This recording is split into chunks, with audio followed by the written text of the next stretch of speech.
Okay, so we're going to be talking about a trend that goes back decades. It's called the response song or the answer song. Now, this is when an artist records a song that is an answer to a song recorded earlier.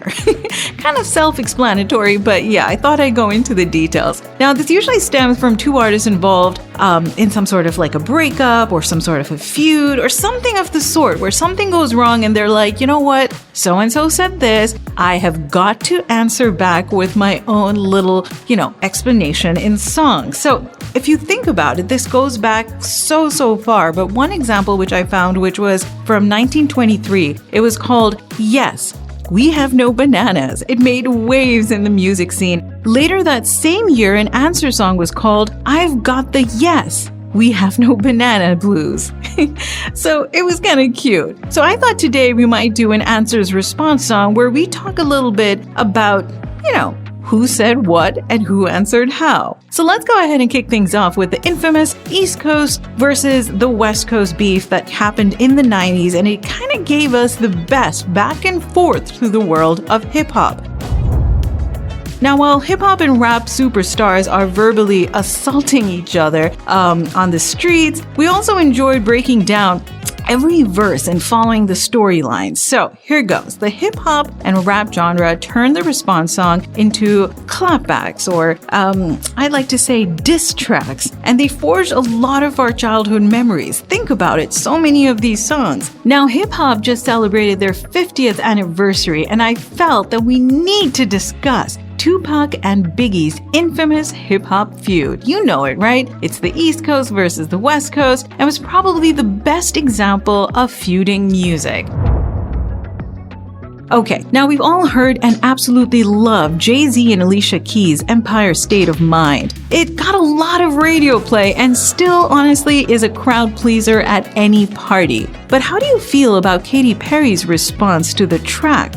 In the East Coast, I'm talking about her song California Girls. Now, while Jay-Z and Alicia Keys were singing their love letter to New York on the East Coast of America, Katy Perry wrote California Girls as her version of a diss track, hyping West Coast California. Katy Perry said that she was jealous of all the love that was given to the East Coast after the song hit big. I don't know what their problem is. I feel like, it doesn't always have to be a competition.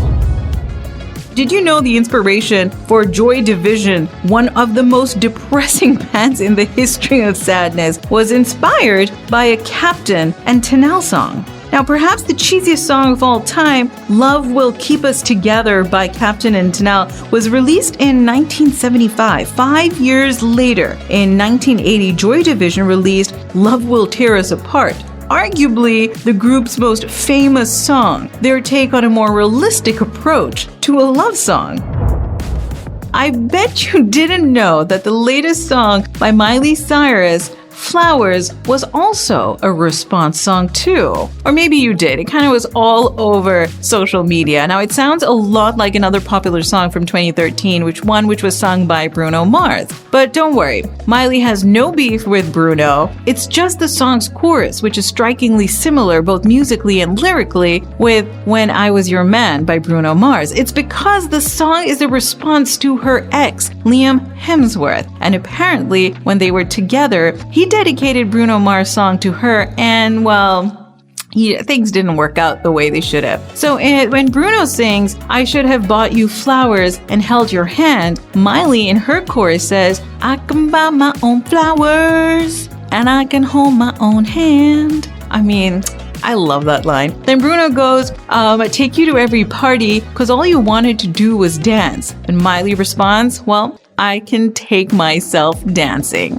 Love it. Now, you remember Sir Mix-a-Lot's famous one-hit wonder, Baby Got Back?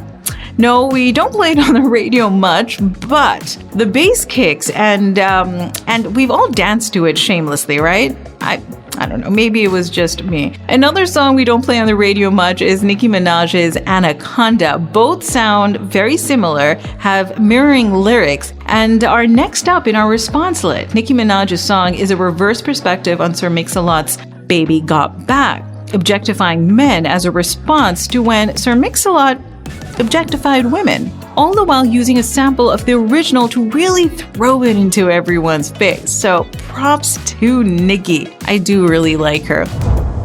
So the members of Fleetwood Mac took it upon themselves to answer to one another in song. One of the examples is when Stevie Nicks wrote Dreams, which is about a breakup between her and Lindsey Buckingham. Buckingham had a swift reply in the form of Go Your Own Way, which is on the same album.